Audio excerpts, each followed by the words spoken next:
Axio, c'est une société internationale qui a une vocation de couvrir l'Afrique avec des centres de données de dernière génération pour accompagner la digitalisation des États et accélérer le développement du numérique. Donc, nous sommes présents dans 7 pays africains, dont 6 en exploitation, l'Ouganda, l'Éthiopie, le Mozambique, la RDC, la Côte d'Ivoire et l'Angola, et bientôt la Tanzanie.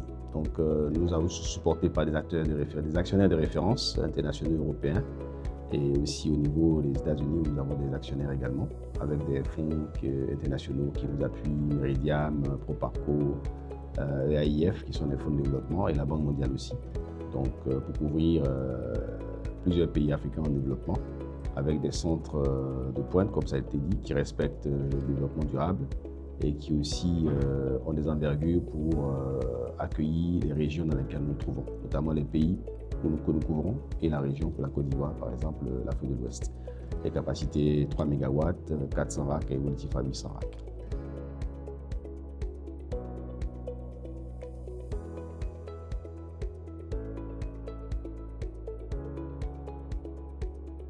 La Côte d'Ivoire est un hub régional déjà pour l'Afrique de l'Ouest, et comme nous avons pour ambition de couvrir la zone, on a regardé le pays le plus en forte croissance qui est la Côte d'Ivoire, et à forte intégration aussi, donc qui ouvre des perspectives avec les pays voisins, les pays frères de la région. On sait qu'il y a des câbles sous-marins par lesquels ces pays-là ont besoin d'accéder, notamment des câbles Internet et des réseaux de transmission internationaux. Et donc la Côte d'Ivoire, plus le potentiel économique qu'offre le pays, la croissance, la maturité au niveau du digital, la croissance des besoins au niveau du numérique et les politiques structurantes qui ont été mises en place par les États également, la disponibilité de l'énergie et de la main-d'œuvre qualifiée, de l'intelligence, de l'expertise, a fondé notre choix sur la Côte d'Ivoire pour accompagner le développement numérique, non seulement ici, mais pour la région ouest-africaine aussi. Maturité en termes d'infrastructure, la Côte d'Ivoire a une couverture assez vaste en termes de fibre optique, a une couverture réseau mobile très avancée. Donc avec 3 grands opérateurs mobiles, aussi l'Internet, le taux de pénétration de l'Internet est très développé. Les entreprises ont commencé une adoption progressive, mais qui augure d'un développement assez accéléré au niveau de tout ce qui est digital.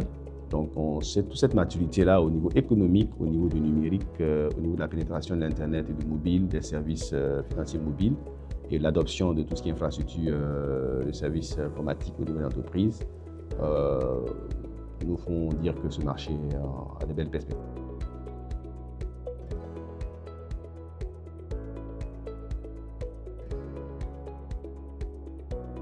Bien, effectivement, nous, notre positionnement est assez spécifique. Nous sommes un opérateur qui avons mis notre stratégie de développement sur la neutralité, l'indépendance, avec, comme j'ai dit, des fonds de référence. Et notre présence panafricaine et nos infrastructures de pointe nous mettent un peu en différence de ce qui s'est fait jusqu'à aujourd'hui. Aujourd'hui, les acteurs qui étaient présents étaient plus des acteurs qui étaient liés à des opérateurs de réseau mobile et quelques acteurs qui étaient naissants. Et nous, on vient en acteur indépendant. Donc, cette neutralité, c'est une neutralité vis-à-vis des opérateurs qui offre la possibilité à tout acteur d'avoir accès à tous les câbles du territoire, tous les opérateurs de câbles, de réseau, de connectivité, dans un point d'accès unique. Et ce point d'accès, c'est Axio, où vous pouvez trouver tous les opérateurs de transmission de données, tous les opérateurs de connectivité dans ce centre. C'est un avantage majeur puisque l'acteur qui vient, l'entreprise, peut avoir la pluralité d'accéder en un seul point à tous les réseaux de câbles et aussi avoir la sécurité en termes de disponibilité s'il y a une résilience à assurer. Cette résilience est assurée à l'intérieur du centre de données de Axio. Donc nous fondons l'un de nos avantages majeurs sur la neutralité et l'indépendance et aussi sur la pointe des systèmes que nous proposons. Nous sommes un centre de dernière génération avec toute la technologie qui peut être trouvée sur le marché international, on va dire.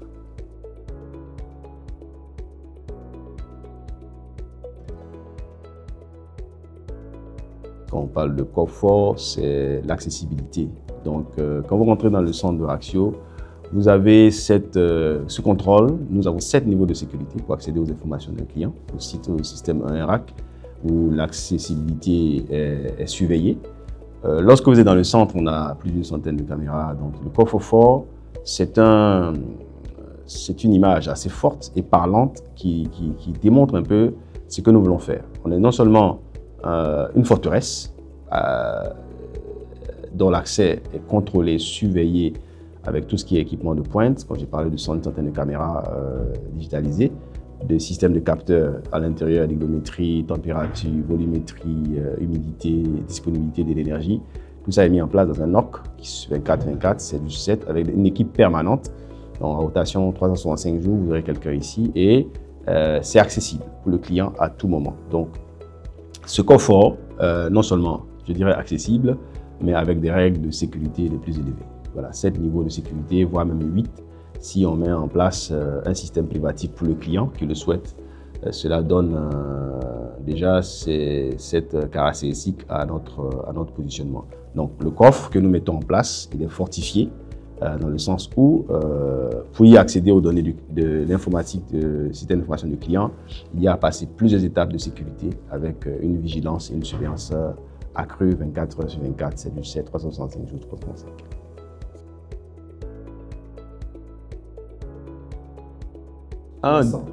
Un data center en anglais, centre de données en français, c'est un centre qui abrite des systèmes d'information, des infrastructures numériques, des entreprises. Il y en a plusieurs types.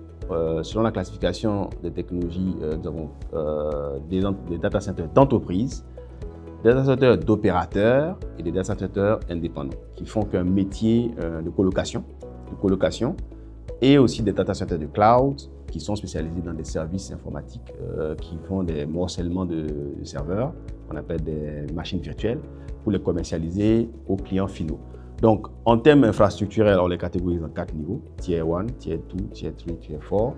Et donc, les plus fréquents sont les Tier 3 dans notre région, dans notre environnement ici, qui assurent une disponibilité 99.99, 98.7 et plus. Et le Tier 4 va au-delà, avec un temps de coupure de moins de 30 minutes par an. Donc, ce qui garantit qu'on dit temps de coupure, ce n'est pas que les systèmes s'arrêtent complètement, mais s'il y a des risques majeurs, il y aurait un maximum réparti sur l'année.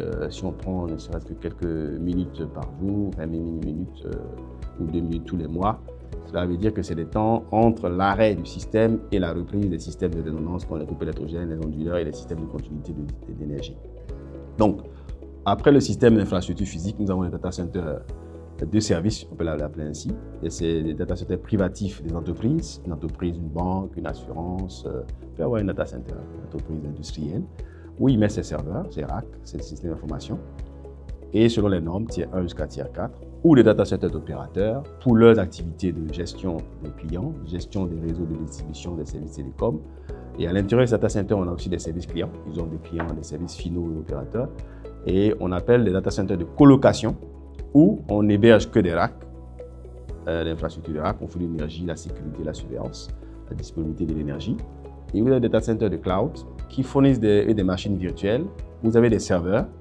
Et dans ces serveurs, vous avez des classes de catégorisation ou des segmentations où un serveur peut abriter 10 clients, 20 clients, etc.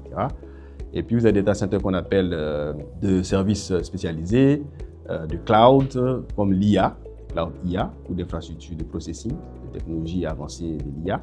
Donc, tous ces systèmes, ces data centers-là sont catégorisés soit en infrastructure ou en service. Voilà. Donc, avec un caractère soit privé, soit opérateur indépendant spécialisé pour adresser un type de marché.